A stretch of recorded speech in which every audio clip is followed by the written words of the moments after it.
Hi there, my name is Diarmuid O'Connor, and I'm going to be covering the Full Stack Web Development 2 module with you. Now, I met quite a number of you last January at the on-site day, and I gave you an overview of the module then. But of course, you've learned a lot about web development in the meantime. So at this stage, I could summarize what my objective is as introducing you to an alternative to the Svelte framework. In particular, we're going to look at a framework called React. But in terms of prerequisites for my module, it's not that important that you are familiar with an alternative to React. Really, as long as you've got solid web foundation skills, then that's sufficient. And what I mean by that is that you're comfortable with JavaScript, HTML, CSS. And I'd add to that maybe that you're also familiar with the role of the DOM, the document object model, in the browser.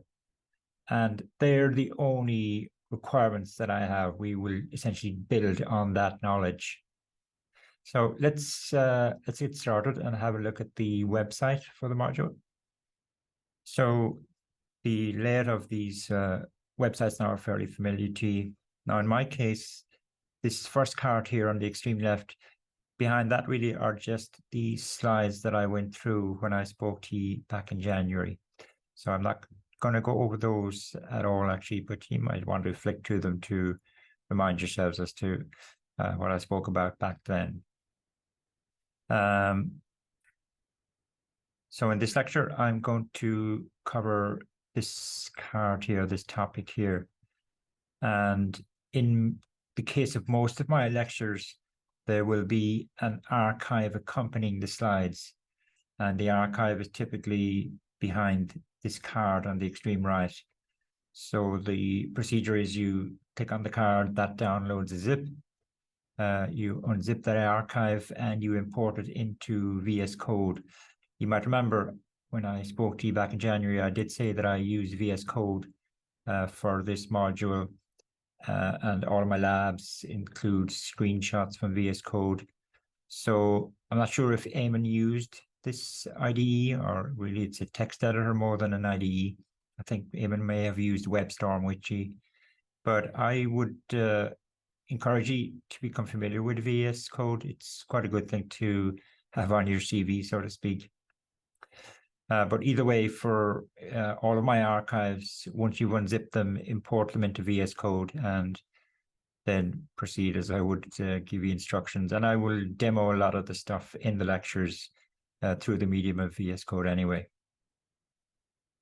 The card on the left typically contains my slides, and then the ones in the middle are the labs. In the case of this lecture, it looks like there are going to be 2 labs. Most weeks there's only 1. So let's get started on today's topic. And we are going to be using React version 18, which is the most up-to-date version that was released back in March or April, I think, of 2022. Now, we could just as well use version 17, although there was one reasonably significant change between version 17 and 18. So if you start reading articles around React, you will notice straight away whether it's actually using version 18 or 17, even though the article might not mention it. And I'll point out towards the end of this slide set what one of the differences between 17 and 18 were. Obviously, there were a lot of new features brought in 18, most of which we won't actually get to look at, but there was a fairly low level or fundamental change made in 18, which we will actually notice in our code. So as usual, I'll just give a very quick background to where React came from. Then I'm going to talk about, you may have come across the model view controller, which is a design pattern for structuring our code, and React specifically purposefully decided not to follow this MVC pattern. It only focused in on the V part. I'll explain that in a moment. We'll also talk about something called JSX, which was really the secret sauce, if you like, that React used in its framework, which no other framework, none of its competitors at the time made use of. The React team didn't actually invent, if you like, JSX. It existed as a separate library, but the React team picked it up and made use of it. And really, it's this JSX syntax that resulted in React becoming such a popular framework. There are two tools that we will be using throughout this part of the module. One of them is very much kind of in the background, a tool called Vite, and the other tool is one called Storybook, which we will use today and in this week's lab, although it will kind of drift away back into the background as well as we work our way through this sort of this part of the module. The last topic there, material design. What I've actually done is I've pre-recorded a short presentation on that. I think it's only about maybe 10 minutes at most. And I will tag that pre-recorded presentation on material design onto the end of today's lecture. So I won't cover it in this lecture, but you should go back and just view it yourselves. It is very important because we use material design right throughout this part of the module. So background, well, what is React? As if you probably know at this stage now, but React is what is categorized as a single page app framework. Now that name or that kind of label, single page app, I'll explain where that comes from when we get a little bit deeper into the framework and make sense of the label. There's no point in trying to explain where it comes from now, but that's what it is, and that's how we would categorize it. React actually began as an in-house application in Instagram. This was before Instagram were acquired by Facebook. Lots of tools and frameworks that we use today in the software development world, not just web development related tools now, but more generally, a lot of them actually begin life as in-house projects within organizations. And fortunately, those organizations open source those tools or applications and make them available to the general public, and the general open source community then usually kind of contribute to them and improve on them. And that was the story with React. It wasn't called React back then. This is I guess the early noughties. But anyway, it was an Instagram in-house application that they used for developing their own websites or web apps. Facebook, as we know, acquired Instagram, and when the Facebook people, they liked what they saw and they kind of open sourced it and made it more general rather than specific, special purpose. And that's where it actually began life, and I guess they called it React at that stage, and they open sourced it around 2012. So it's been around for quite a while, but it's still extremely popular in the industry. 10 years is typically the maximum lifetime of any kind of software tool or framework in today's world. So it's noteworthy that React has survived that and is still going strong, so to speak. Now, there are kind of nerdy arguments as to whether React could be classified as a framework or a library. I'm not going to get into it, but it doesn't really matter to us anyway. So React is, I'm saying, this single page app framework, which essentially means it's a framework for developing browser-based apps, right?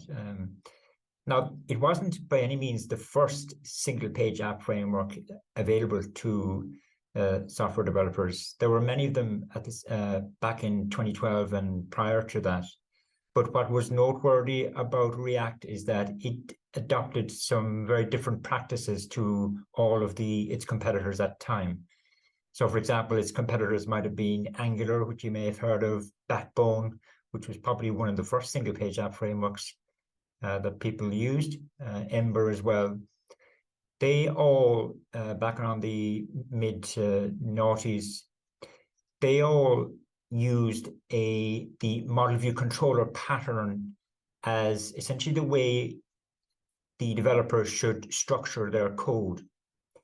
But the React team decided that they were not going to follow that practice. They were just going to focus in on the V part of MVC. So that was one noteworthy difference at the time. also back then, all of the React's kind of competitors used a templating approach towards coding up your user interface. You may have used templating somewhere along the lines. It doesn't really matter whether you have or not, because React decided that they weren't going to use a templating approach towards how you code up the user interface part of your web application. They decided to follow a components-based approach. Now, as it turns out, that was a clever choice, because pretty much all of React's competitors today are using this component-based approach. But back then it was novel, and it was going a different direction. So React is very much focused on V, which stands for view, and it uses a component model rather than a templating model. And there were various advantages that they felt justified the choices that they made, which I'm kind of just mentioning here on the table. I'm not going to talk my way through, but the essential advantages had to do with reusability and composability of your code base.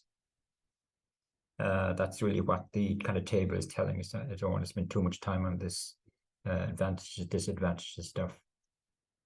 So React is all about building components, and we kind of glue those components together or compose them to make an entire app.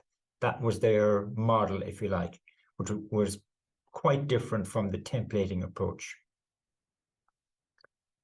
So it's all about, as well I'm saying there, it's all about the user interface. This was the idea that they focused on the V part of MVC. As we know, MVC also deals with the area of business logic, and it deals with the area of data management or state management. React doesn't look at those aspects at all. So you need other third-party libraries if you want to have some significant kind of data management part to your web app, data management being the M part of MVC. Now, arguably, business logic should never be part of a browser-based app. Business logic should really reside on the server side, but that's another day's discussion. But in particular, they decided to ignore the M part, the model part. And there are lots of third-party libraries that deal with that. And if you do any kind of Googling on the web, you'll come across maybe references to Redux. There are many, many, many more that all work very well with React, but those other frameworks deal with kind of data management side of your web app. Now we'll slightly break that rule, as we'll see further down the line, but that was the idea back then anyway. So React is about building components. And what do we mean by a component in this whole context? Well, a component, I'm saying, is made up of two parts. It's made up of the user interface description part, i.e., how do we want our component to display on the screen, plus the UI behavior part. Sorry, now just 1 second. Okay, so there's these two parts that comprise a component in the context of React. And what was kind of novel as well was that these two parts that make up a component, they actually were very tightly coupled, and they were co-located. Back in the templating days, you coded your UI description using some sort of templating language. You coded your UI behavior, and by UI behavior I mean what do you want to happen behind the scenes when the user interacts with the component that displays on the screen by clicking or selecting or whatever. But back in the templating days, the UI behavior, was coded in JavaScript, but it was in a completely separate file, if you like, from the template file. And so you found yourself as a developer kind of switching between these two when you were developing your user interface. Whereas in the React world, these two are co-located in the one file because they're they're logically coupled together. They're tightly coupled together. So why keep them separate when they are really part of one thing, the one thing being a component? Yeah, the two aspects are tightly coupled, and that was not the case in other frameworks. And then there are these, again, which kind of relates back to the previous screen. There are benefits to these kind of decisions that the React team made. One, it was much easier to compose components together, to bind them together and get them working together. And also your components would be, it was easy to make them more kind of reusable from within an application or between applications. Now we're just going to focus in on the UI description part. The UI behavior is just JavaScript, you know, some piece of some function that you want to execute to do something. The something can be anything at all. Could be make a HTTP call, or do some computation, or whatever, or indeed change the DOM somehow. So that's just code. But in terms of the UI description, that's what we're going to focus on today, really. And what I'm going to be showing you, first of all, is what I'm calling the kind of vanilla React approach towards coding up the UI description part of a component. But we never like writing vanilla code. But I think it's worthwhile for you to just be aware of what vanilla React looks like, because at the end of the day, that is what the browser executes. It doesn't execute the source code that we write, which will be quite different from the vanilla React code that the browser executes. But essentially, and it does kind of simply boil down to this, there are two methods that the React framework or library makes available to us. And these two are sufficient to code up any UI description part of a component. One is a method called the createElement method. An element here is essentially a HTML element, which translates to a DOM node. So this function, which we'll look at in a second in terms of its parameters, this is the function that you invoke if you want to create a new DOM node. And this here, React DOM.createRoot, is how you essentially attach your new node to the DOM. And as I said at the beginning of the lecture, it's not only when you attach something or make an actual change to the DOM that change is reflected in what you see on the screen. This method up here just creates it in isolation, but this is how we attach it. So taking those two methods, the createElement method, it expects three arguments. One is, what type of element do you want to create? What type of HTML element, essentially. The second parameter is kind of quite generic now. What properties do you want to associate with that element? Now, think of CSS style if you want to attach some CSS style to it. Also, this is where you would indicate what event listener or event handler you want to associate with the element, which I was talking about at the beginning. And thirdly, and extremely importantly, what children do you want that element to have? Because we know HTML is we can nest HTML elements within elements. And so we need to be able to express that nesting as well using this createElement method, because I might want to create a div, and within that div, I might want to have some other sub-elements, a paragraph, a heading, button, etc. And it's down here is how I would indicate what children should be within that div. So we'll see an example of that in a second. But as I said at the start of this slide, okay, this createElement method is what the browser executes when it's running our app, but we never write invocations of this directly in our source code. If we had to, then React would really never have caught on. The second method that I mentioned at the top is this React DOM. I should have probably mentioned the React framework is broken up into a number of separate libraries. One is called React, another one is called React DOM, and there are a couple of others as well. So we will be primarily looking at these two parts of the framework, if you like. The react-dom.create element, sorry, create root method. What I said was the purpose of that was to associate a new element that we created with this method to attach it to the DOM. And so you somehow, and we'll see in a second, you somehow tell it which current DOM node you want to attach your new element to.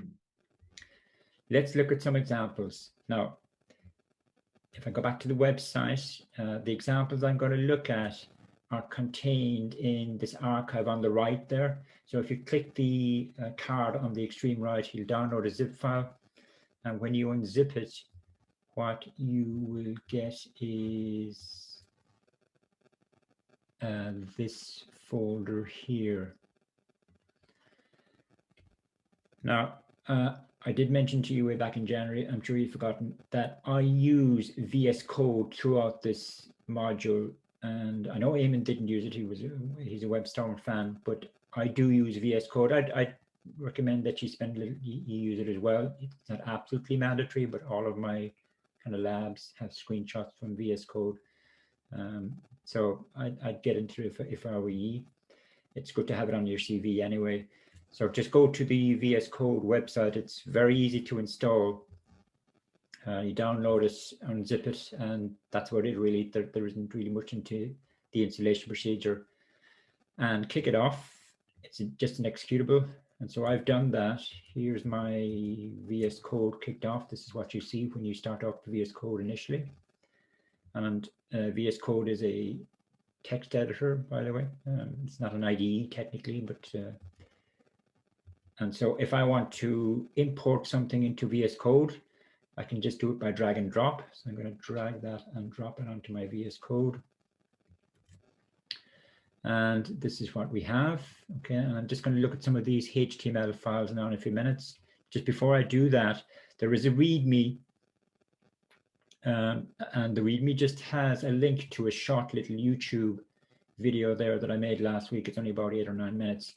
And it explains to you how you should set up VS Code for this this little project. Okay, there is one little plugin that you need to install with VS Code, and the YouTube video explains how you do that. So have a look at that beforehand. Right. Now, I suppose just a minute on maybe VS Code. So in terms of the language of VS Code, this is obviously the editor area. We see our files and our folders over here on the left. Down here is what it calls the panels area. The main thing that's in terms of panels is that you can actually start up a shell session within VS Code, or a DOS session, whatever operating system you use. And I have it here at the moment.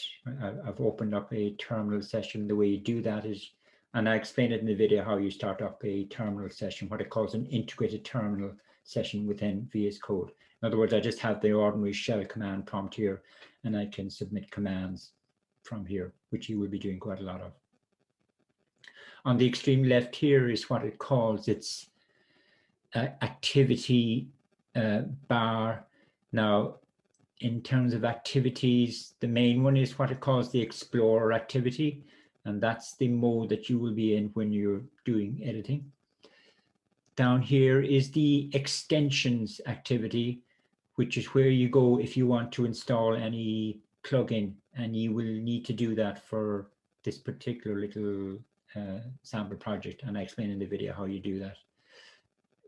This one here is its source control activity. VS Code has got really good integration with Git. I'm not going to go into it, but it does. Maybe you may have some free time down the line, and it really makes working with Git so much easier. Even though I will do a lot of Git stuff from the command line in the labs, but it does have very good integration, just by the way. Now, I want to get back to the focus of what we're on about here, though. So what I've actually installed is a simple little HTTP web server as an extension to VS Code. And the way I start that web server, and again, the video explains how you do that, is if I click on this link down here, in the status bar. This is what the VS Code calls a status bar. If I click this link here, it's going to start a local HTTP web server, just a bog standard web server now, nothing fancy. And it will serve up the contents of what you see on the left. So let's just do that. And we'll start with the 01 HTML file, which is here. And that's what it displays on the screen. So let's look at that HTML file.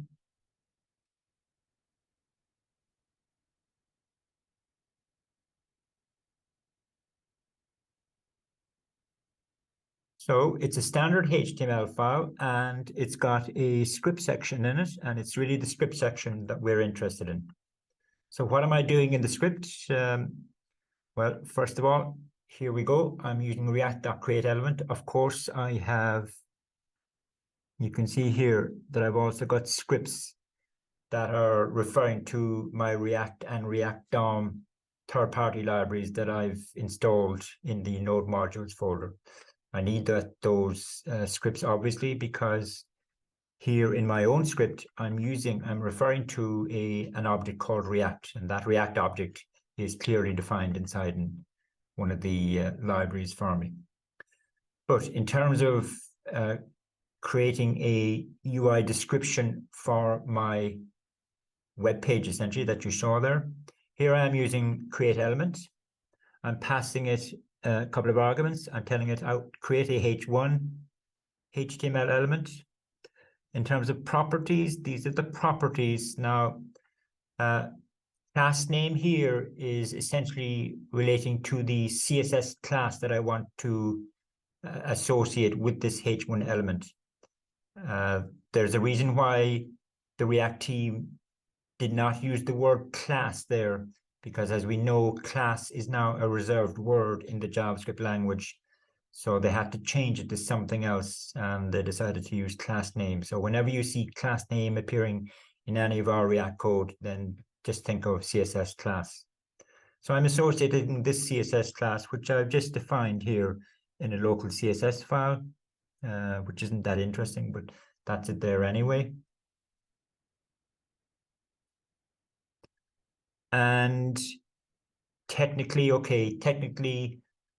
language is a child, it's a text node within my H1 node. So that creates a H1 element for me. And I do a little bit more of this. I create a UL element, sorry, an LI element. I create another LI element here and a third one here. Then I create it looks like I create a UL element. I don't have any properties. And this UL element has 3 children, which are my LI elements. So that's an example of the kind of nesting that I was talking about.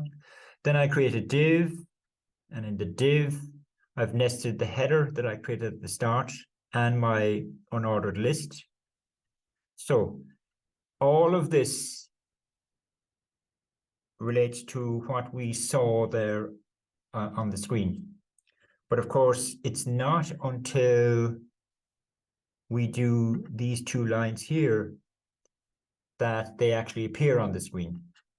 Here I'm going where I do React DOM.create. Now, create root here, this is how we attach new nodes to the existing DOM. And so what you've got to pass to this method here is a reference to an existing node on my DOM. Now, if I scroll up, there's really only one existing node on the DOM, which is this one here. It's a div with an identifier. So this piece of code here is really old. Sorry, this is old style. Why does that keep happening? I'm not sure. This is old style browser coding, if you like. I'm essentially asking the document object to find a particular node within the existing DOM for me. And so it will return a reference to that node. Now, the create element then kind of wraps that, if you like. And in the very next line, I'm using what it returns, and I'm calling render. I'm calling render on that. It's a bit clunky as to how we attach a new element to the DOM. It was actually much cleaner in the old approach, but there you go. So React, so that render here, you're passing it, I'm passing it the new element that I've just created, which is this this element here. And it's not until these two lines execute, in particular, it's not until this line executes that my my web page appears as it is. For example, if I comment out this line, okay, and I save the changes, and because I'm using the Go Live server, you know, it will push the update to the browser. If I save and go back to my browser, then certainly I'm not seeing anything. Now that's because I haven't made any change to the existing DOM. But by bringing this back in and saving it, it does appear. So what I've just shown you here now is what I'm calling vanilla React code for creating the UI description of a web page. We actually haven't seen a component yet because this is only one part of a component. Now, if I look at the second page, which is this one here, UI description or O2 UI description, there's no difference in terms of what we see on the screen. If I bring it up, okay, it displays the exact same thing. The code for it is only slightly different, and the difference is, and I'll show it to you in a second, but if you think about it, if I take, let's say, if I take, you know, this variable here, remove that, and instead just substitute in what it's assigned to, or what is assigned to it. If I copy that and paste it in,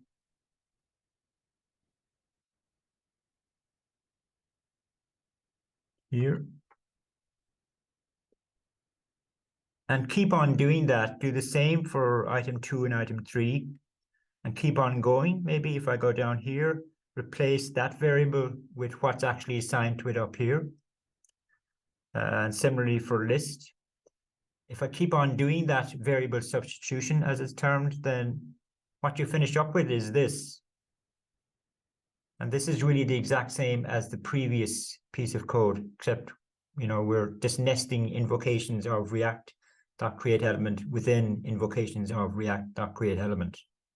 And you can just study this for a moment yourselves later on, but it is the exact same code and it's doing the exact same thing. And so that's why we're getting the exact same appearance on the screen. So there's nothing new other than I've just slightly restructured my code there in the 02 sample.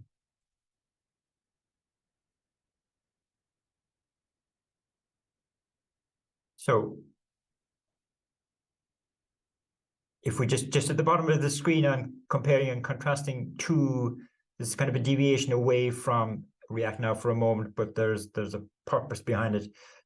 Essentially, when you're doing any kind of programming, there are essentially two programming models. There's the imperative programming model, and there's the declarative programming model. Now, there are others as well. There's a functional programming model. But for the purpose of this discussion, imperative programming and declarative programming are two quite different programming styles or programming paradigms. Imperative programming is what everybody, I guess, that's usually where everybody begins when they're writing code. And the imperative programming model is noteworthy by the fact that you essentially have a sequence of statements, and that sequence of statements is executed in a particular order. In other words, there's a certain flow of control in the sequence of statements, and the sequence of statements change some sort of state within your code. That's fine. an alternative programming model is a declarative programming model. And the way it's characterized is you're not so much concerned with programming flow of control. You're just concerned with programming the logic associated with changing the state from one form to another form. The runtime environment will take care of executing the relevant statements in a particular order for you. So the runtime takes care of the flow of control and the sequencing of statements. What you've got to do as the programmer is somehow describe the logic associated with that flow of control. Now, I know that's very kind of abstract to be talking about these two things, but there are two programming models. Now, arguably, the programming code that I've just shown you there is an imperative approach towards coding my UI description in React. So whether we call it vanilla React or the imperative approach, they both mean the same thing for the purpose of this discussion. And it's quite long-winded and kind of problematic, really. But it's, like I say, it's where everybody begins with programming. Now, fortunately, React has a declarative approach as well. And it's this declarative approach that really caught on, and it's what made React such a popular framework. And the declarative approach, what's central to it is this special syntax called JSX, which is an extension of the JavaScript language. So you can mix JSX code in with your ordinary JavaScript code. And this was this idea that I mentioned a while ago about co-locating the UI description with the UI behavior. So JSX is that's how we as developers write our UI description. We don't use the imperative approach that I've just been showing you, but it's the imperative approach that the browser understands. That's the only one it understands. It cannot interpret the declarative approach. So let's see how we actually write our declarative description for the exact same example.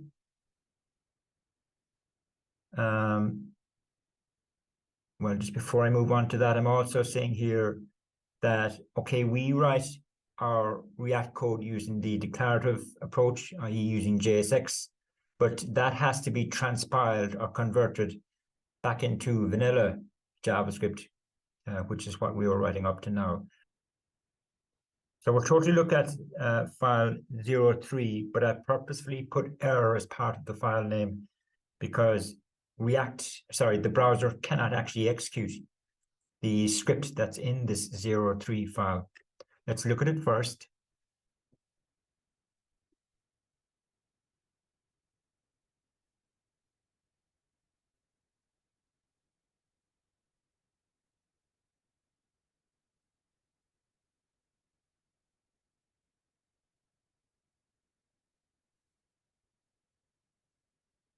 So this is how we actually describe the UI using JSX. And when you look at it, you'll say that's just HTML. And there is a very, very close relationship between HTML. It's very HTML-like. In fact, this is precisely HTML because there's no dynamic part to this JSX code at all.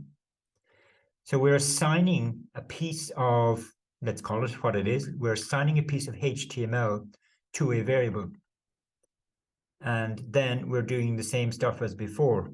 We're binding that new element, that root element that we've created, we're binding it or attaching it to the DOM. Now, the problem is, okay, this code now is JSX code. It's contained within a HTML page. But the problem is that the browser won't be able to interpret it. And let's prove that to ourselves if we try and get it to display that HTML page.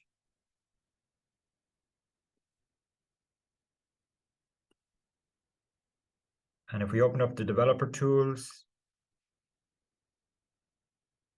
we're getting an error. And if you study the error, what it's essentially complaining about is it doesn't recognize this as a valid JavaScript symbol where we actually use it in our code.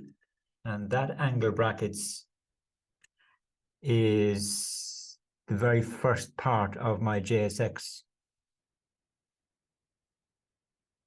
It's this part here. Once it hits that, once the runtime interpreter within the browser sees that character there, it doesn't know how to interpret the assignment statement, and that's what caused it to throw the error. So how do we get over that? Well, what we've got to do is, what we've got to do manually is we've got to take this JSX and convert it to vanilla JavaScript. Now, there are tools, fortunately, that will do that automatically for us, but let's do it longhand first, maybe. A manual way of doing it is, there is this website called babel.js, which you can see here. You won't actually be using it very much. We'll use other tools, but for now, we'll make use of it. And if I click on this, try it out here. What this online tool allows me to do is I can put JSX code in here, and it will convert it into plain old JavaScript over here. So let's do that.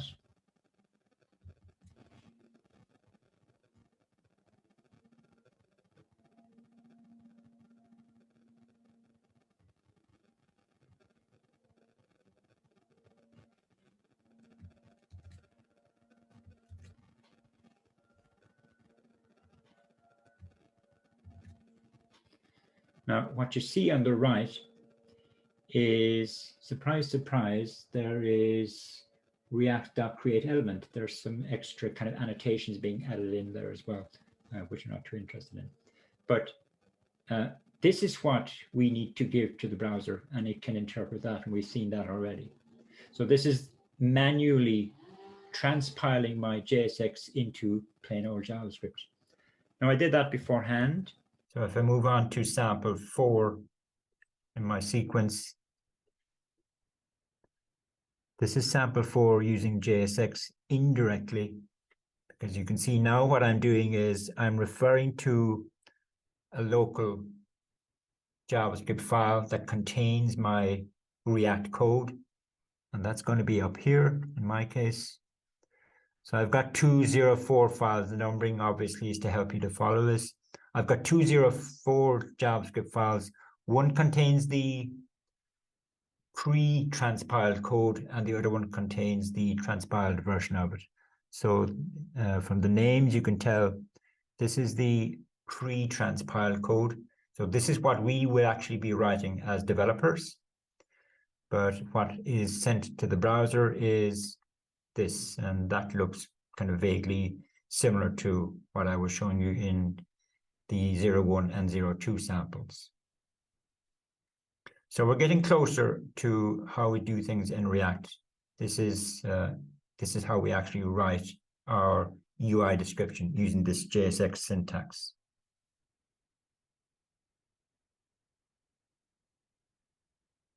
So JSX is very HTML-like. Technically, it's actually XML. And purposefully, there are very few differences between JSX and HTML. And really, I think there's only one that you will see in the JSX that you write, which is if you want to associate a piece of CSS styling with a JSX element, then instead of using the class attribute, you use class name, and I've mentioned that already. And I think that's probably the only difference between HTML and JSX. There are one or two others, but we don't actually encounter them.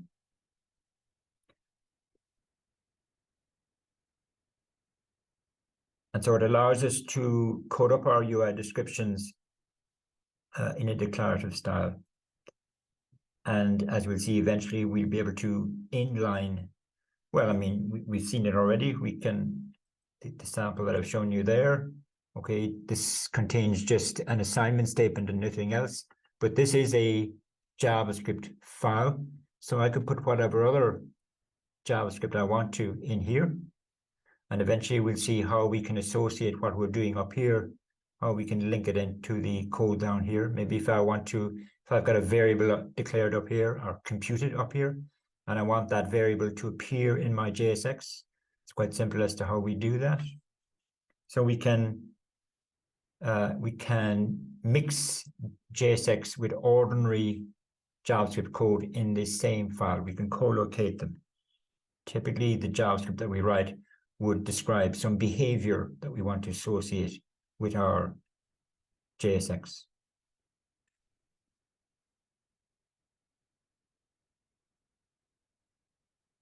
Just going back to the issue of transpilation, there are two aspects that make up the transpilation for us. One is Babel. Now the second one, Vite. Vite is a tool that uses Babel internally, and we use Vite. It would be quite difficult for us to use Babel directly. We use the Vite tool, and there's very little configuration that we have to do in order to use the Vite tool.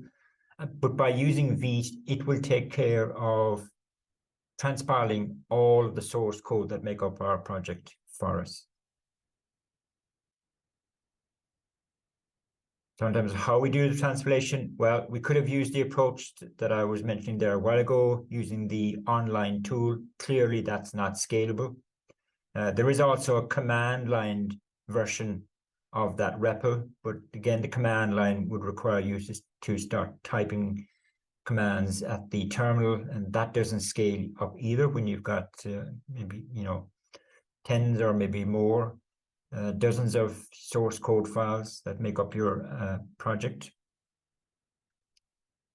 Option 2, which is the option that we will mainly be using, is we will use a web server that is specially instrumented with the Vite library. And what this web server will do for us is it will monitor our source code files, and anytime any source code changes, it will automatically transpile that file, and it will send the updated transpilation up to our browser, which is currently displaying our application for us to view. So you get that kind of user experience of you coding, making changes to your source code, save those changes, and immediately you can switch over to the browser and you see the effect of those changes, because in the background, this specially instrumented web server will take care of doing the transpilation and pushing the relevant updates to the browser. That's often referred to as live reloading. Now, 2 is excellent for when we're in kind of development mode, but eventually we will want to deploy our React app to the cloud so that our end users can access it.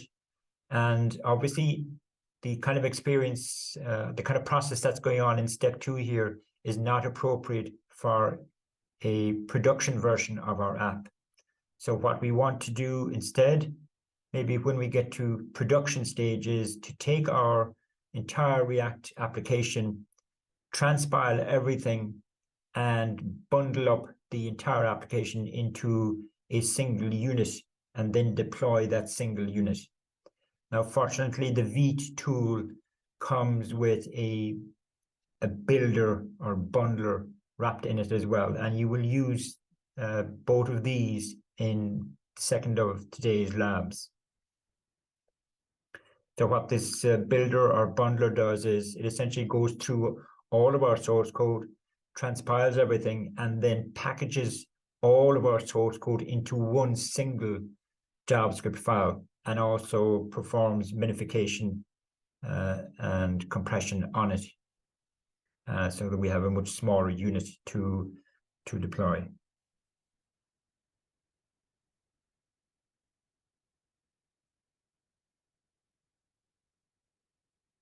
Now, at the beginning, I said React is all about creating components, but we actually haven't seen a component yet. We've seen one part of this component, which is JSX.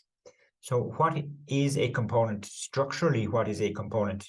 Well, it turns out that it's nothing more than just a JavaScript function, where that function returns JSX as its response.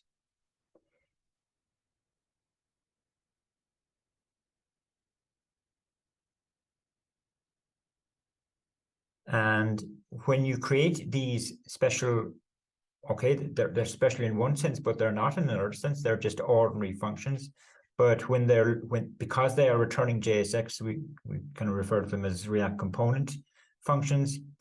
The function will have a name, but what's nice about it is that we can use that name because it now represents a component which kind of relates to a new HTML element.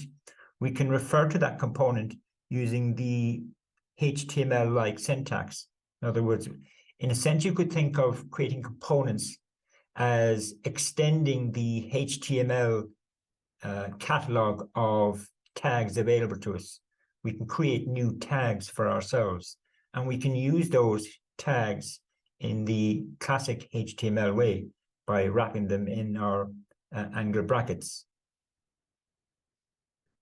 So maybe the code that we've been looking at so far, what it was doing was generating a list of dynamic programming languages. So we might, when eventually we get to put all of that code into a component function, we might call that component function dynamic languages.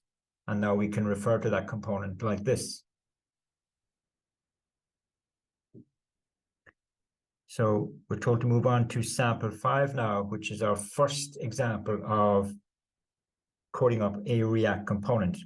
Although we're still back in the world of where we take the source code and do the translation ourselves. We don't have a web server that's just monitoring our code base for us. That'll be the next step. But let's look at 0.5.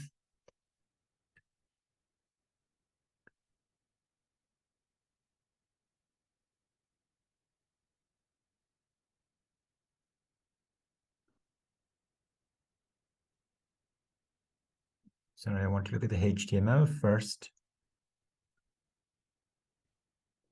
Then it's a standard web page, and it's, as well as referring to our 2 third-party libraries, we're referring to a local JavaScript file. And again, you can see I have 2 files prefixed with 0.5. This one contains the code that we write. So let's open it up.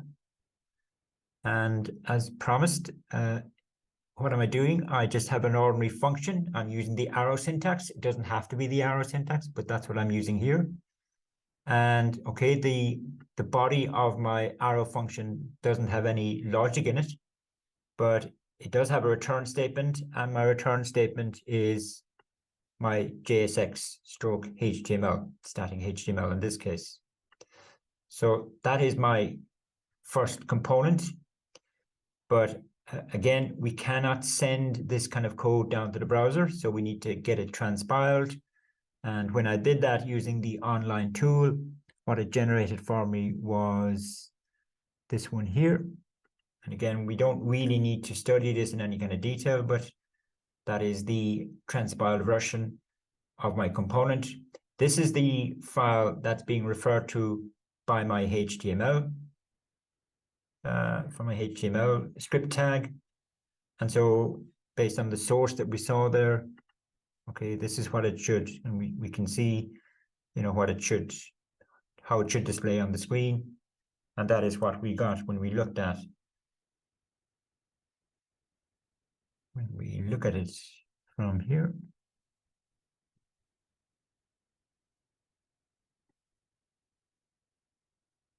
Okay, so that's a component.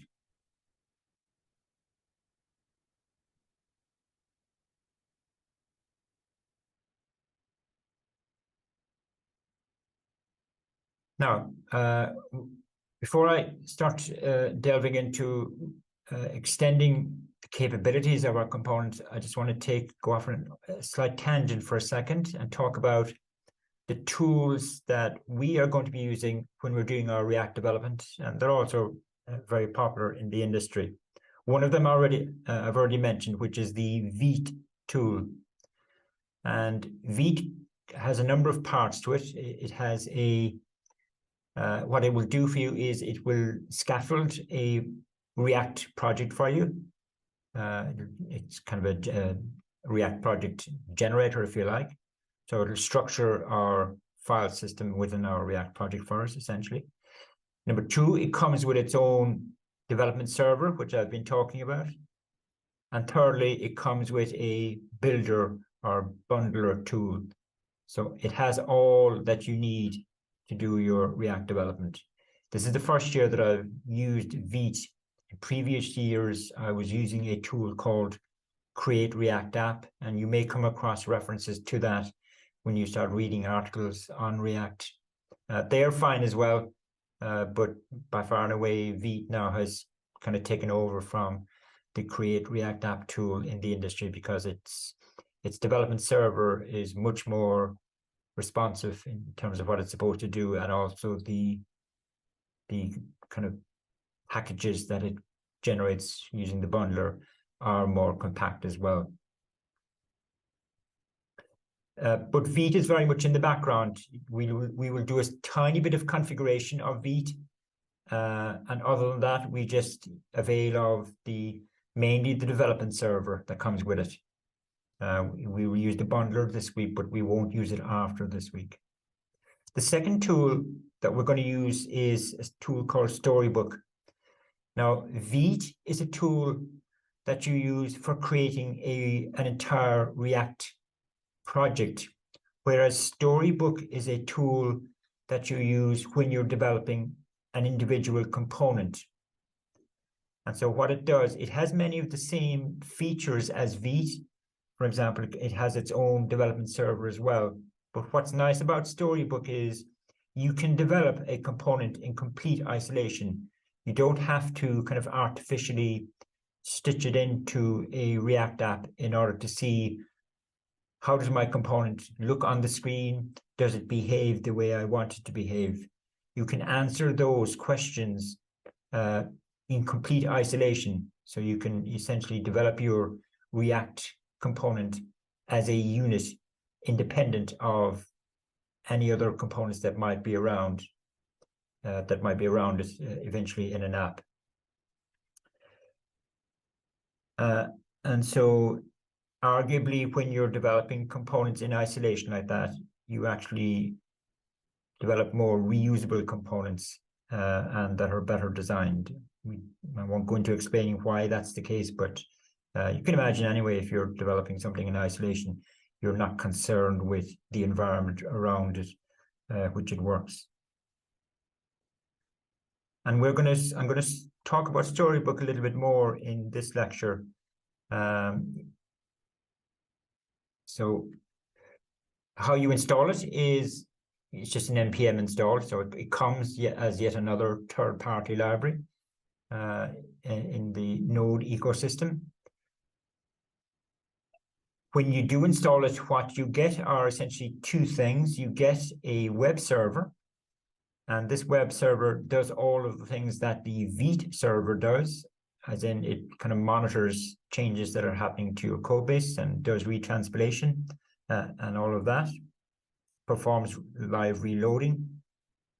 Secondly, it comes with its own web-based user interface, because if we are developing a React component, then clearly we want to see how does it render on the screen, or how does it display on the screen. So Storybook provides its own web browser-based user interface tool that will allow us to do that. And when you do fire up the Storybook server, it will automatically open up a browser tab, and in that browser tab, it will render the Storybook UI tool user interface. And the tool, the browser-based user interface, will essentially show you on the left, it will list all of the components that are part of the project that you're currently working on. And this list is hyperlinked. And if you click on any one of them, then it will show you on the right how that component renders on the screen.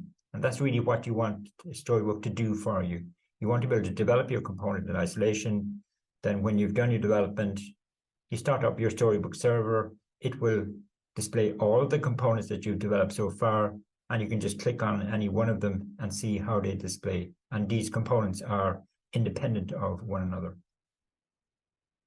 And typically then you go back and make changes to your code for that component, save the changes, and it will be automatically updated in this browser-based user interface for you.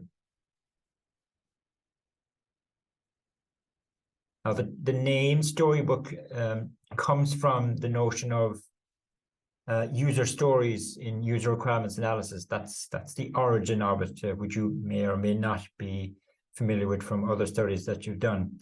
But if you think about it, if you think about the component that we've developed so far, that little component that lists dynamic programming languages, where the programming languages, if you like, is the data or state associated with the component. Now, in general, a component has some state associated with it, and that state may have different values, and the value associated with the state may impact on how the component displays on the screen. And you as a developer would make that decision as to how you want the component to render based on the current value of the state associated with that component.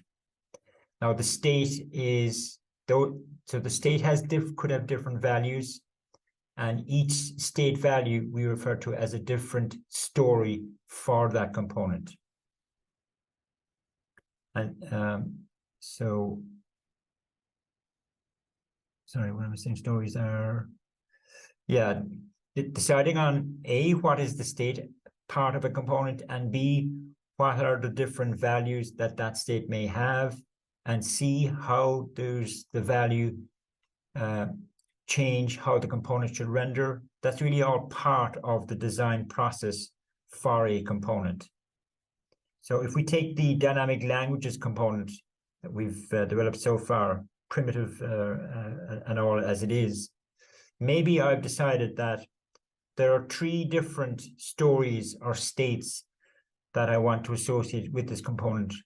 One is, let's say, the normal state, when the list of languages is, let's say, less than 5. I've arbitrarily decided if there are 5 or less languages in my list of languages, then I want the component to render the way we've seen it already on the screen. My second story might be, well, what if the list of languages is empty? Do I just want the component to be blank? Or do I want it to be display some sort of error message or just normal message? So I've decided if the array is empty, I would just want it to display this on the screen. So it's more informative to the user. The user may think that the component isn't working.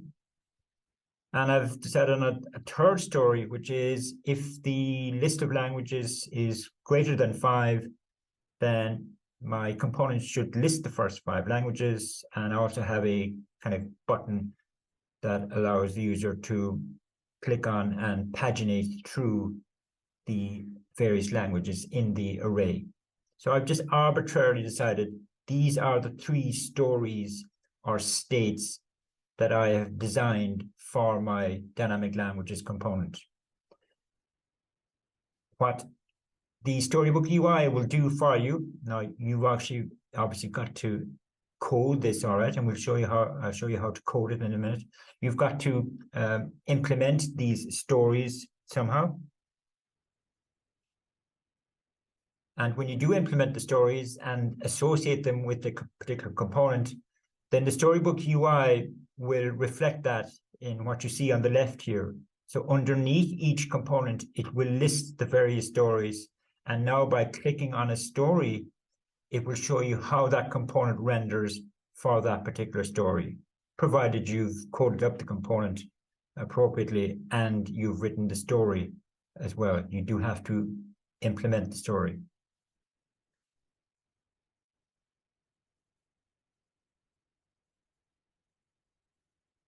Thirdly, before we start looking at how we implement stories, for a very large React project, you might have quite a long catalog of components that make up your application. And rather than kind of listing them in a long linear list here on the left, it might make sense to group the components into groupings. And you want those kind of groupings to be reflected in the Storybook UI.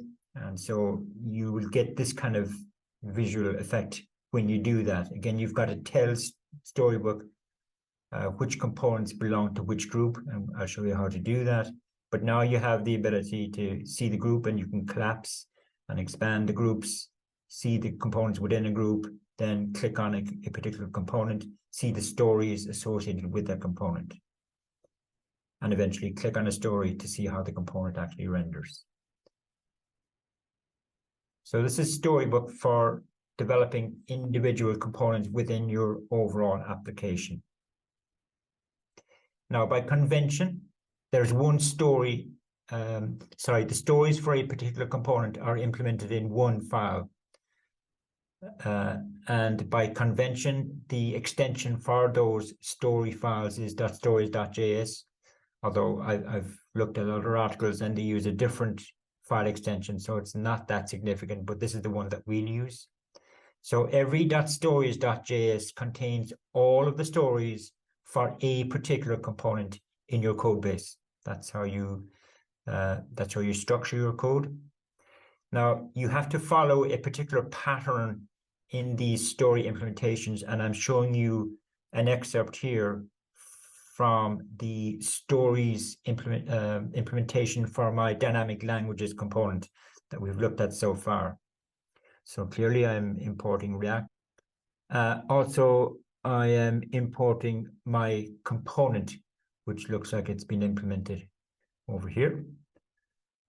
Now, in this file, you've got to have a default export and named exports. The default export has to be an object structure, and the properties of that object are prescribed. Sorry. One property is title, and you can really put anything you want in that string, but typically it should inform the user as to which particular component it relates to. So this string here, that is actually what appears on the left-hand side of the Storybook UI. When I was describing the Storybook UI, I said it was the component name, but it's not actually the component name. It is this string here, which clearly should be very close to the component name. The second property just refers to the actual component itself. That has to be the default export, and the Storybook server uses this default export to decide how it should list components on its left-hand side. Then you have named exports, and the named exports, you have one for each story. So a story is actually implemented, as we can see, as a function, and I'm just decided to use the arrow style, but you don't have to. The story function itself, it can have any logic that's appropriate, but it must return an instance of the component. And that's what I'm doing here. And I'm referring to my component using the HTML-like syntax rather than just referring to the component function name itself. Now, we haven't seen it so far, but we'll see it in a few minutes. What I'm actually doing here is this is how I pass data into a component. You can see here what I've done is just declared an array with strings in it, which are my languages. And then I'm passing those languages down into my component. This is normal kind of HTML, if you like, because these are attributes in the HTML, in the language of HTML. These are attributes that I'm associating with this element, if you like. Now we'll see later on how does my component actually get at this data that's being passed into it. But in terms of stories anyway, you implement your story as a function. Function has to return an instance of that component, and presumably, how you constructed that component in terms of the data that you pass down to it, that is relevant to the particular story itself. This looks like the story based on the name that I've given it. This looks like the story where the number of languages is between 1 and 5. I probably should have used a different name here, but this is just a variable name. So this is the implementation of my stories. And so when I start up the Storybook server, part of the configuration of the Storybook server is to tell it where my stories are. And it essentially then reads through all of the story implementations. It kind of gobbles up all of that code. Within the story implementations, it will be able to get access to components because, for example, in this one here, I'm telling it where this component is. So it then goes away and grabs the components implementation. It transpiles everything for us, and it sends all of that code down to the Storybook server. And the Storybook, sends all that code down to the browser. And then the browser just renders kind of what I showed you back here, renders this kind of stuff for us. We have our component in a file, and we've implemented stories for that component in a separate file. And I'm not getting into the detail of how you come up with the different stories, how you decide what data you should pass into a component. I'm not dealing with any of that now, and you needn't concern yourself about it. It's just the mechanics of using Storybook is all I'm interested in. Earlier on, I said that you can group your components into categories, so that if I just go back, so that you can get this kind of effect here. And the way you express that in your story implementations is what I'm getting at here. Turns out that in the title part of the metadata little object that you create, you can see here in the title, I've got a category name followed by the component name, but I've got a slash in between them. That slash is significant.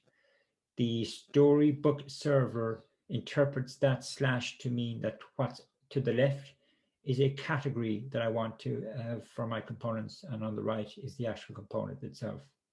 And you can have categories within subcategories if you want to, but the slash is how it determines that you are grouping components for the purpose of displaying them on the screen.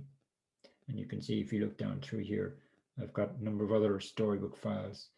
I've got group A again, so it looks like these two components I want to associate with group A, but then I move on to group B and I've got another component.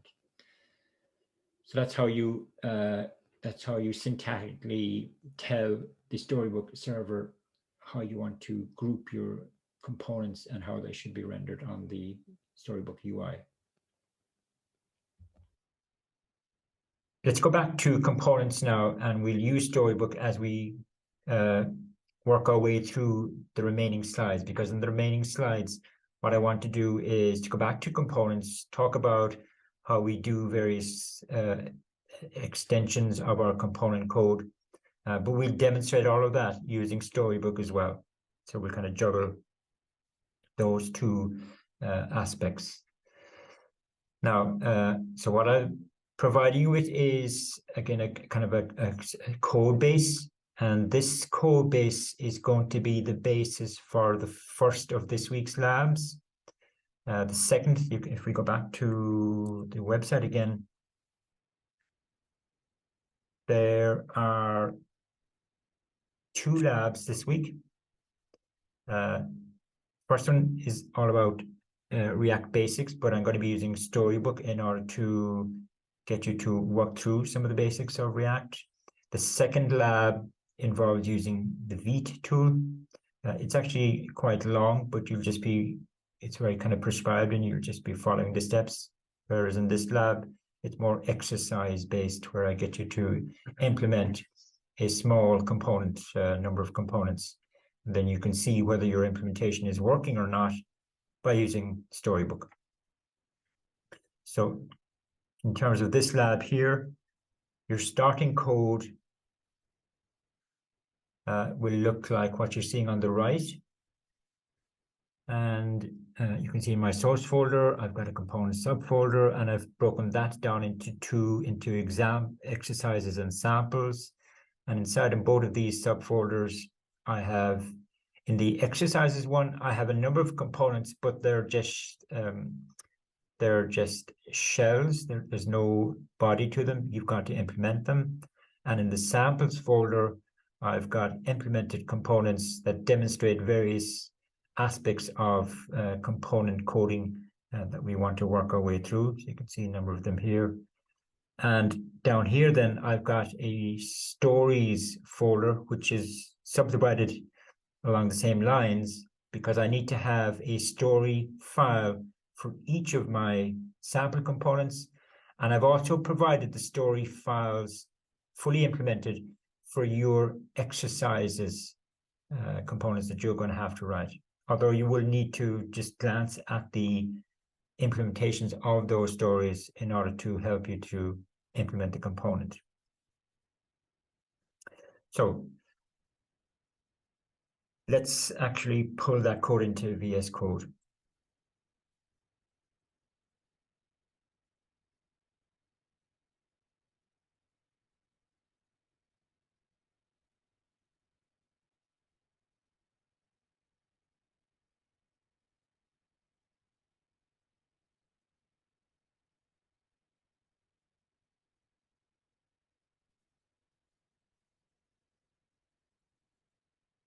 So now, again, this folder you will get when you go into the actual lab. It's not the archive, but when you go into a lab, the very beginning of that lab, you'll be asked to download a zip. And when you unzip that archive, this is what you will get.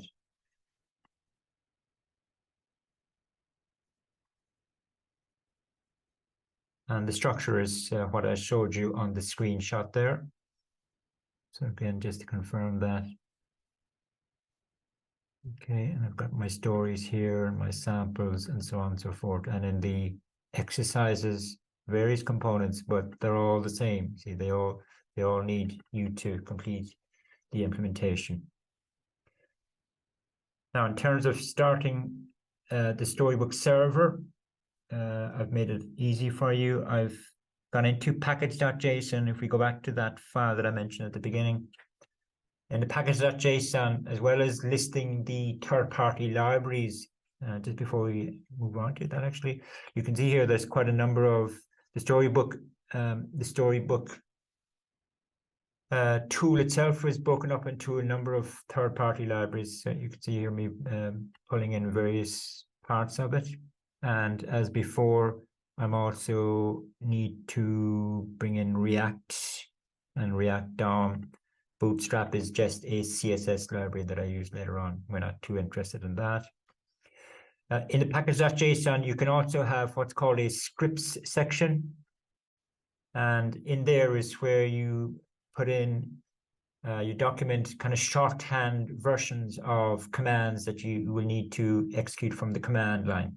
So in particular, if we take this one here, this is the command that we will run when we want to start the Storybook server. If we wanted to start the Storybook server kind of longhand, then we would type this command into from the command line. Now, it's not very long, admittedly, but this is essentially just a shorthand version of that command for us. So if I run my Storybook command, and the way you do it from the command line is you go npm run, and then the script.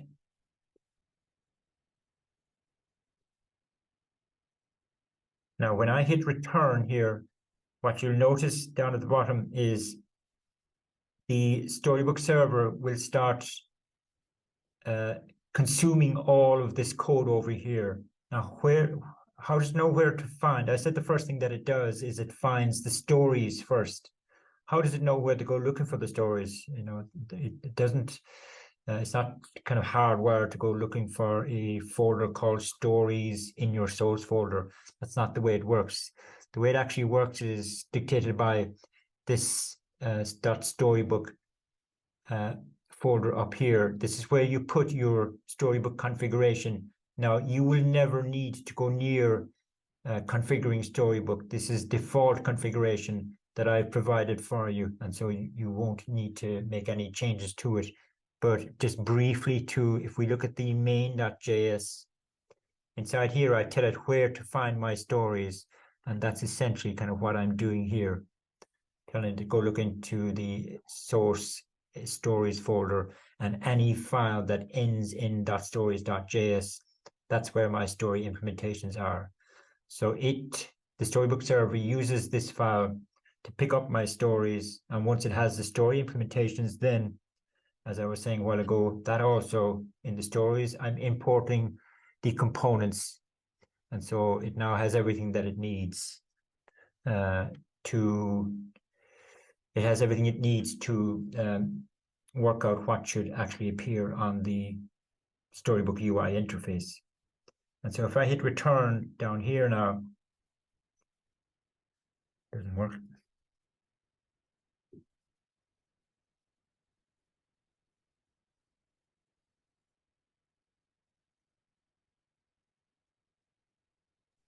Freudian slip.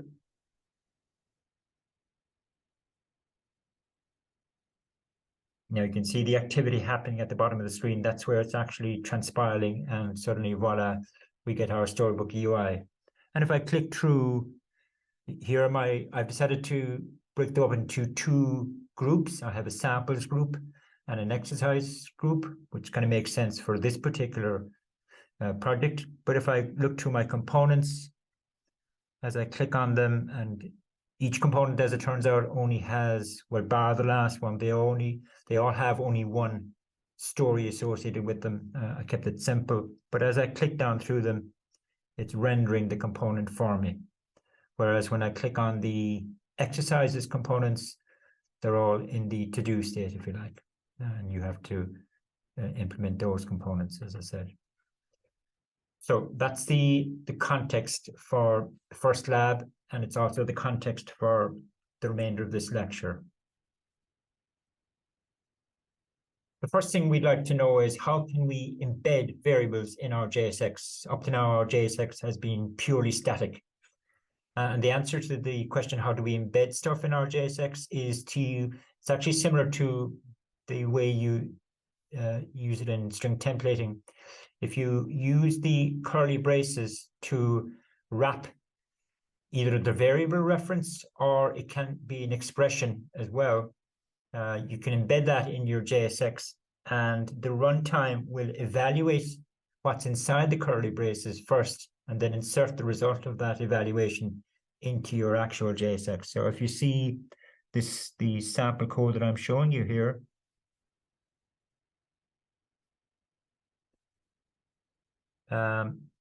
it's a small step forward now, but either way, you can see here I'm just declaring inside. This is my component. I'm declaring my array with languages, and I'm also declaring a string with that assigned to it. And down in my JSX, I'm referencing these variables. So here we go, where I reference the header variable, and I'm actually embedding. So the outer curly braces here, this curly brace and its corresponding closing curly brace, this is the JSX embedding that I'm talking about. Now, in my case, between the curly braces, I have a string template, and the string template is using the header variable. So if you like, the string template is an expression that first of all has to be evaluated by the runtime, and then the result of that evaluation is inserted into, well, it's technically, it's going to be a child of my H1. Then I've got some UL, I've got a UL list, and I've got some LI elements, and in the LI elements, I am accessing my languages array that I've defined up here, and I'm just indexing into elements within that array. So the overall point is, use your curly braces. That's how you embed variables or expressions in your JSX. We're told to refer to component samples 02, and what you'll see there is the exact code that I'm showing you here. So that's the component samples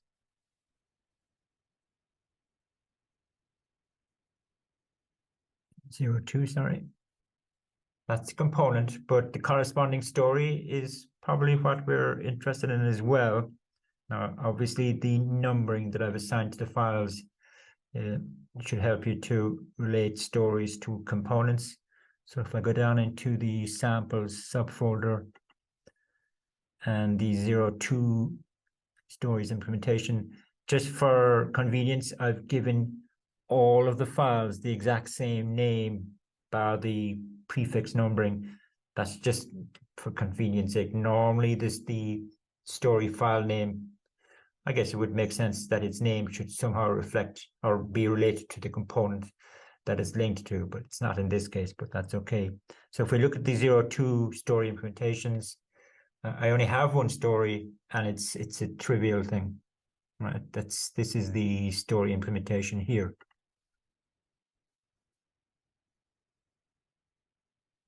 So that's the first thing we've learned about how to embed something in our JSX, how to embed variables or expressions. If we want to make our component reusable, so far our component has been completely static, and also it's not reusable. Like if we wanted to change the list of languages, for example, there's no way we can do that other than going into the source code and changing it. Now, there are a number of ways of making a component reusable, but for today's discussion, one way is to pass parameters into our component, and typically, although not exclusively, those parameters will relate to data that or state that component uses, but we'll see later on, it can be more flexible than that. Parameters can be more flexible than that. Now, in the language of React, parameters are referred to as props, which presumably is short for properties. And there are two things that we need to know. A, how do we pass props or parameters into a component? And B, how does the component access those props internally? Well, this is how we pass props or parameters into a component, and you've actually seen it in passing already. So it's very kind of HTML-like in terms of attributes. So it's whatever name you want to give to the prop, followed by its value, and the value must be enclosed in curly braces because this has to be evaluated first before it can be assigned to the prop, if you like. And then you just keep on going with whatever number of props the component requires. By the way, deciding what components a prop should have is part of the component design process. So I'm kind of conveniently ignoring that for now, but it is part of the design process. So that's how you pass props into a component. Second question then is, how does the component actually refer to the props? Now, by default, a component function has a parameter, which I'm showing you here. Conventionally, we refer to the parameter as the props parameter, but you can give it any name you want to, but we may as well stick with the convention. And this props parameter is instantiated by the React runtime, and it will instantiate it with an object where that object's keys are going to correspond to the prop names that you've specified up here. And the values associated with those keys will clearly be the value that you assigned to the prop. So this thing here is going to be an object with key value pairs. And you can see here what I'm doing is I'm just accessing particular properties within my props object in order to get at the actual value. And presumably in the JSX, then I use this value embedded in my JSX. What's very important to remember is that props are immutable. So, okay, this looks like an ordinary object that I have access to inside here. So you might think that inside here, I could use props dot prop1 name and assign a different value to it. And syntactically, you can do that, but the runtime won't honor that assignment statement. It just won't allow you to change the key value pairs within your props object. Hence, we say it's immutable. And that was a conscious decision made by the React engineering team that you could not mutate props within a component, because props are things that are passed in. So it's whoever's passing in the prop, they have the power to change the prop values, okay, but the component itself does not. And as I said, deciding on what props is part of the design process. So we have an example of props being used in the 0-3 sequence. And if I look at in this case, if I look at the story first,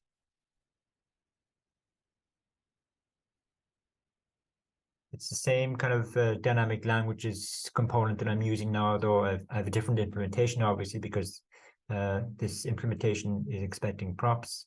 There is only one story, and here we go. I'm declaring my array of languages. I'm also, as a prop, I'm going to pass in the heading that I want to associate with this array of languages, in this case, modern languages, let's say. And here I am passing the props into my component. And then if we look at the component itself, then we're told, look, it's implemented over here. So if we find the component, here's my component, here's the props parameter of my component function. And, here I am dereferencing the prop within my JSX. So my component is slightly more reusable now in that I can pass in a different array of languages every time I want to use this component, and a different kind of heading for what those languages represent. And just to see the component rendering,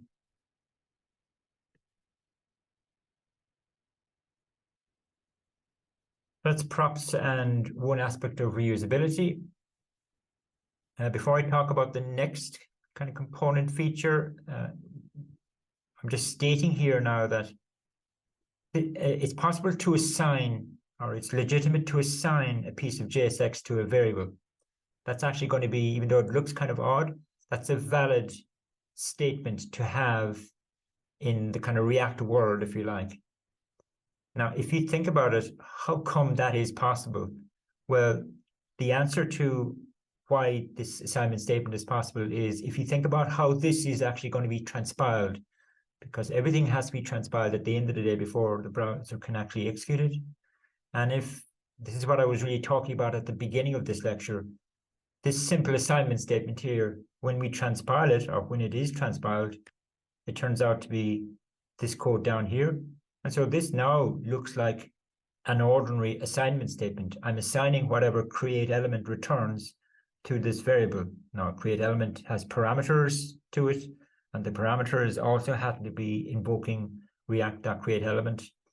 And this is similar to when I was nesting invocations of React.createElement within invocations of React.createElement. I was doing that at the very beginning, if you remember. So that's the explanation as to why an assignment statement that looks like this, which is kind of declarative in nature, is legitimate, because at the end of the day, it gets transpiled to this. So taking that on board, next thing we're going to look at, and it's a very common occurrence, is where we want to generate a list of components that are all identical in shape, but they have different data associated with them, if you like. So that's our use case. We want to generate an array of similar components from a data array. And there's a common little pattern that we use to achieve this. So if we look at the sample, which is the 0-4 one, and in the 0-4 sample, essentially what we want our code, our story to do, I suppose, is to generate, sorry, our component to do, what we want our component to do is to generate a set of li elements programmatically. So if we look at, let's see how it renders first, maybe. So this is the 0-4, and it's rendering a list of, in this case, single page app frameworks, and these are actually hyperlinked as well. And the story, if we look at the story first for 0-4,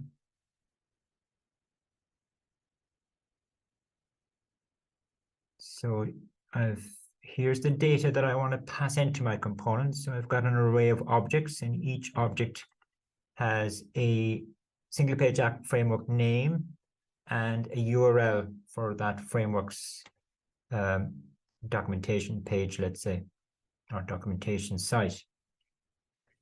And I've also got another variable as well with just a string attached to it. Here's my component, and I'm passing my two variables down to my component.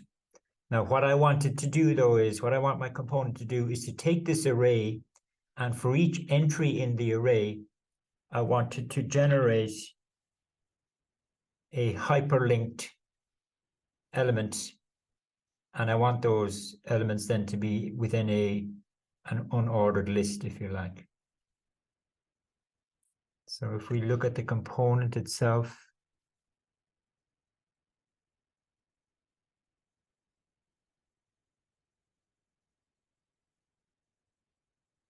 so props.frameworks is referring to my array of objects, and I'm mapping over that array. And we know what the map function does. It goes through each element in my array, and it calls the callback. It invokes the callback for that element. And my callback in this case is returning a piece of JSX. So that means that this array here is going to be an array of LI elements. And this will actually work because these LI elements, when they get transpiled to what I've already explained, they get transpiled to. So we really are just declaring an ordinary array here, where each array contains a value, and the value is whatever is returned by react.createElement for this little bit of JSX. And then, so list is an array of JSX elements, and then I'm just rendering lists down here. And so what I've highlighted there now is, and I've wrapped it, sorry, now just 1 second. Sorry, I've wrapped my list inside a UL, which makes, from a HTML point of view, my LI elements need to be wrapped inside a UL element. So from a HTML point of view, that all makes sense. So this entire line,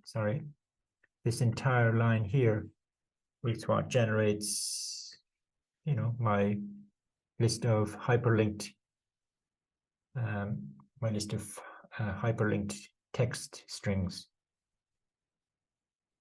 Now, this pattern of taking an array and mapping over the array, and the callback to the map function returning JSX, that's something that we'll see quite a lot of throughout this part of the module. So you may need to go back and study that yourselves in your own time to make sure you understand the code. And just in terms of the whole dynamic nature of this, if I go back to the story,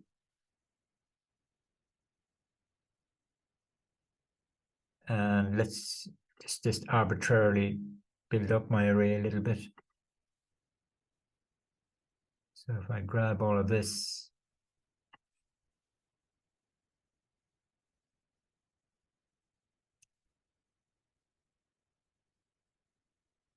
and assuming there are no syntax errors, all I'm demonstrating here now in a moment is the live reloading aspect of the Storybook server. So once I save this change, and assuming there are no errors, and I go back to my Storybook UI, it has updated the component rendering for me automatically, because it has pushed the updated story down to my browser, and so forth.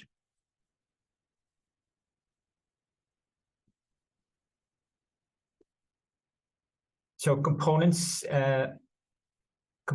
return JSX. That's the rule, right, that you have to follow. And the JSX can be anything you want to. So maybe a component returns another component as its JSX, or more generally, or more commonly, a component returns a multi-line piece of JSX. If it is multi-line, you do have to wrap it in parentheses That's just to help the runtime interpreter, really.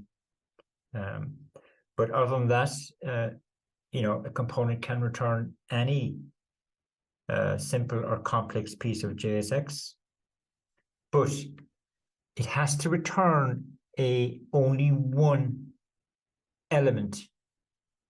So if you take this example here, this is not going to work, because what I'm returning here is a H1 and a my component and a paragraph. I'm trying to return 3 different elements.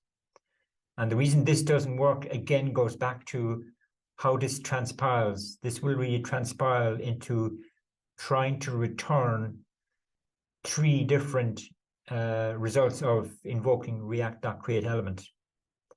And no matter what language we're talking about, a function or a method can only return one thing, whereas here we're trying to return 3 things. Now, this is a very simple problem to fix, though. But if you don't fix it and you leave it like this, then you will get this runtime error appearing in your browser, and you may come across that. And the error message is fairly informative. It's essentially kind of telling you that you're returning multiple JSX elements from a component, and that's just not allowed. And so how do you solve the problem? It's quite simple, really. All you've got to do is just wrap this sequence of elements, wrap it in a div, and now you've got a single element that's being returned. So it's a simple solution, and it's one that we use quite a lot.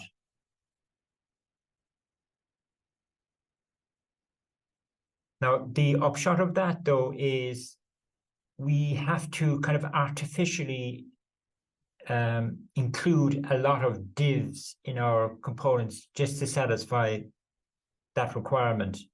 And so in a very large application with lots and lots of components, all of which is going to contribute to the browser's DOM data structure, which we were talking about at the very beginning, it means that DOM data structure is going to have nodes corresponding to all of these divs. And the only reason the div nodes are there is to satisfy the React constraint.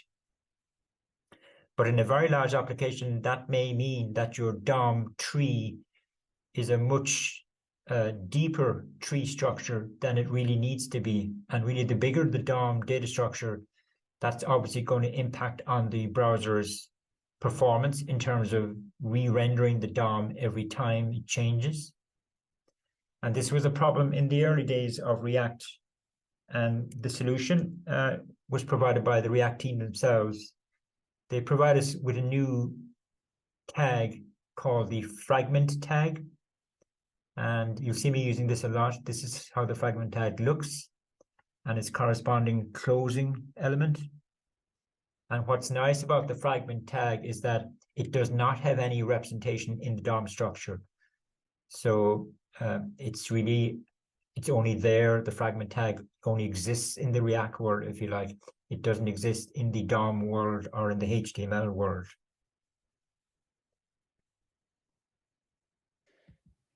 Now, this is a big statement, but it's true.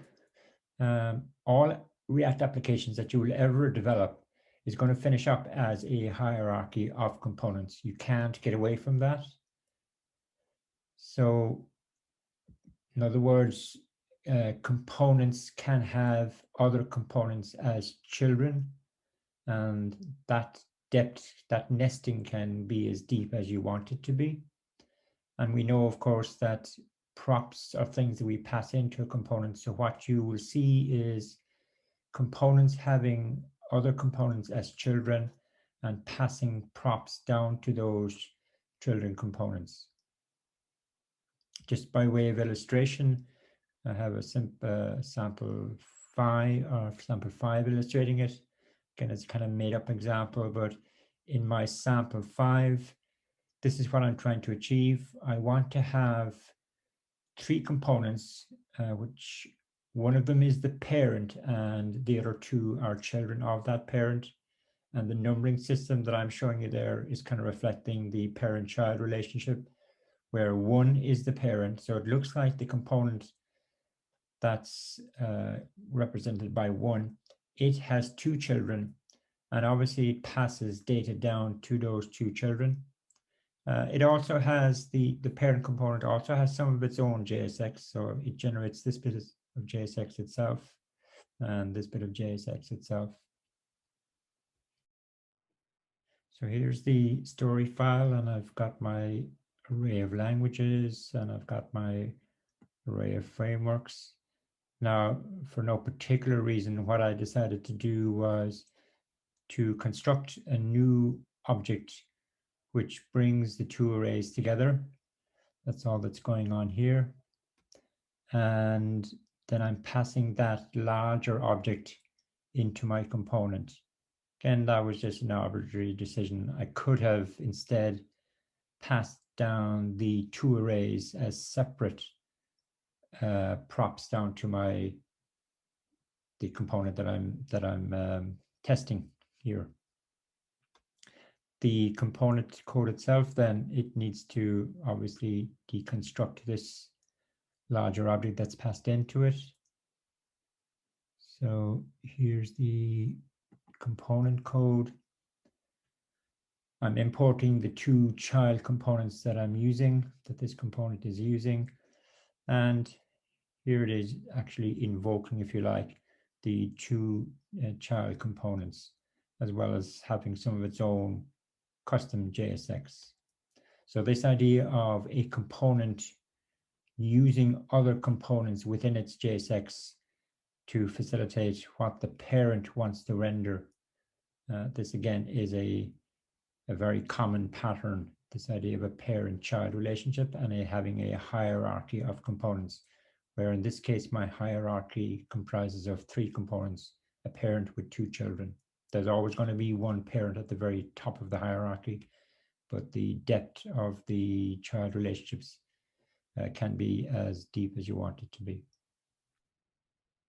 So I'm summarizing in this slide what we've learned so far, but I do want to cover one other topic now in this lecture before we finish it completely, and that is I want to look at a third-party React CSS library called Material UI. Material UI is a third-party library for developing React apps, and we've used it in the second library linked to the first lecture. And I just want to give you some background to it. We'll be using it throughout this module, so it's pretty important. Back in 2010, Google took it upon themselves to come up with a set of principles or guidelines or standards related to the design of user interfaces for both native apps and web apps.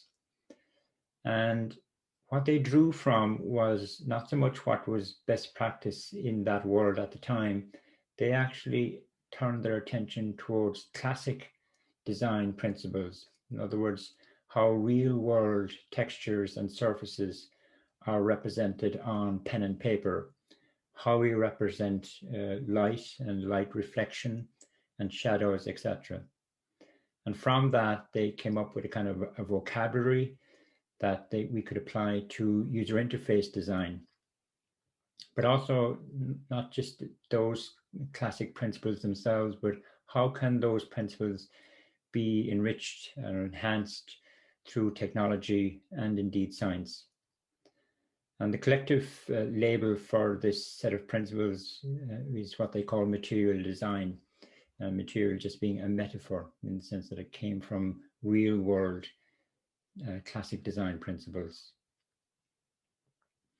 So that's quite high level, but they took the set of principles, if you like, and from that they derived what they called a set of components or material components, which are really kind of building blocks. They use the word component, which is not necessarily linked to anything related to React, but it's more building blocks is how you should think of this slide. And they have 5 categories of building blocks. So this is where it becomes, as I say, linked back to user interface design. So one category of building blocks is what they labeled display building blocks. In other words, how do we structure the content of a web page? And so we use concepts like cards and grids and lists, which you're familiar with, and we'll be using those in this module via the Material UI third-party library. Navigation is obviously an important part of a web app or native app. So there are some core components or building blocks defined by the material design document, which we can leverage. The fourth category there, obviously inputs are a very important part of any web-based app, and there are core components linked to that, and communication building blocks or components as well. So the material design system is a set of principles and a set of building blocks that allow us to realize those principles, but there is still a lot of flexibility available to the individual, and that comes in the form of theming. Google did not simply want us to copy the way they do things. Now, by theming, we mean what kind of color scheme you wish to use, what kind of typography you'd like to use, and that's all kind of a branding that you might want to associate with your website, which is unique to your website. So there is still that flexibility available to you within the overarching kind of material design principles and building blocks. Although they do recommend that in relation to color, that you should have what they categorize as a primary color scheme and secondary color scheme. Again, just to achieve consistency from page to page from a coloring point of view. And you can define what is primary and secondary for your particular application. In relation to typography, they actually defined 13 different typography styles, which really kind of fit all possible scenarios. And you should pick a subset of those and use them across your, or at least the material design system is recommending this. Pick a small subset and use that of typography styles and use them consistently across all of your pages. And we'll see that again in this module. So where Material UI comes into the picture then is Material UI is a React-based third-party library that is linked back to the material design system set of principles. And so if you did begin or if you did complete the lab from last week, and you will see in subsequent lectures that we will be using components from this library which are linked to those building blocks that I mentioned there. So we'll have a card component, box, grid, etc., etc.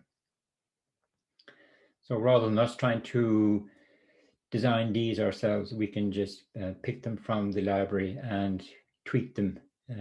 By tweaking, I mean you may want to slightly modify the default styling associated with them. As well, the Material UI allows you to define your own theme, although I don't get into that in the labs, but you may wish to read up on it yourselves. Now, the components, the third-party components that you will use from the library all come with their own default styling. But as I mentioned there, you may wish to tweak that styling a little bit. So that means obviously CSS in the case of web apps. So the Material UI team decided that they were going to use what's called the CSS in JS model as a way of allowing us developers to customize the styling of a Material UI component. Now, just to explain how this works, first of all, if we, on the left there, if we didn't have this CSS in JS approach, which is something we can use independently of Material UI, by the way, but if it didn't exist then and we wanted to style some JSX, then how we would approach it is what you see on the left. We would write our custom CSS in a CSS file as normal. And then we apply that CSS to our JSX element using the class name. We import the CSS file into our JavaScript file, and then we use the CSS rule, if you like, which I've defined up here. We use it using the class name attribute, which we've seen already. So that's, if you might call, just plain CSS application. With the CSS in JS model, this is how you can approach it. You can actually write your CSS as a JavaScript object, which is what I've got here. So this here is the equivalent of my CSS over here, but this is coded as an ordinary JavaScript object inside my component file, if you like, which is a JavaScript file. And to apply that CSS to a JSX element, I use this style attribute, and I just simply refer to the object that I've defined up here. I refer to it, obviously I've got to, because I'm embedding a variable in my JSX, I wrap the variable name in curly braces as before. And that has the exact same effect as what we see on the left. Now, you can't write just any old attributes that you want to inside this object. The attributes have to correspond to the equivalent attributes in the CSS world. But, and the but is important, you've got to use camel case for those attributes. So for example, background color spelled like this is the equivalent in CSS as background hyphen color. You cannot use background hyphen color over here, because the hyphen is going to be interpreted as a minus, and so the JavaScript runtime is confused. It thinks you're trying to carry out some sort of subtraction operation. So you just need to remember that whatever a CSS attribute is called in the CSS world, you've got to convert it to camel case in order to use it in this CSS in JS approach. And other than that, then it's pretty straightforward, really. If you did use camel case here, the Babel transpiler is actually clever enough to pick it up and realize that that isn't going to work. So you will get a warning message about it. And it's as straightforward as that, really. And you'll see this being used now quite a lot in our code when we're trying to customize the styling for Material UI components. Now, in terms of lab work for this week, so as I've mentioned once or twice already, there are two labs. The first lab is dealing with Storybook, and the second lab is looking at the Vite tool. I haven't covered Vite that much in the lecture, but that's not by accident as such. This lab is very prescriptive.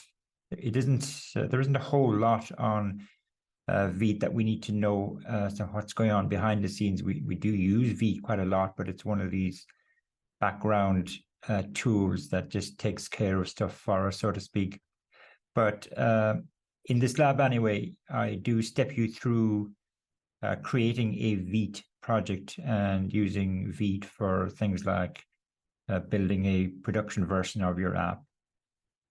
So see how you get on with both of the labs. The first one is really exercise based. The second one is prescriptive and just follow the steps if you like. Okay, see you in the next lecture.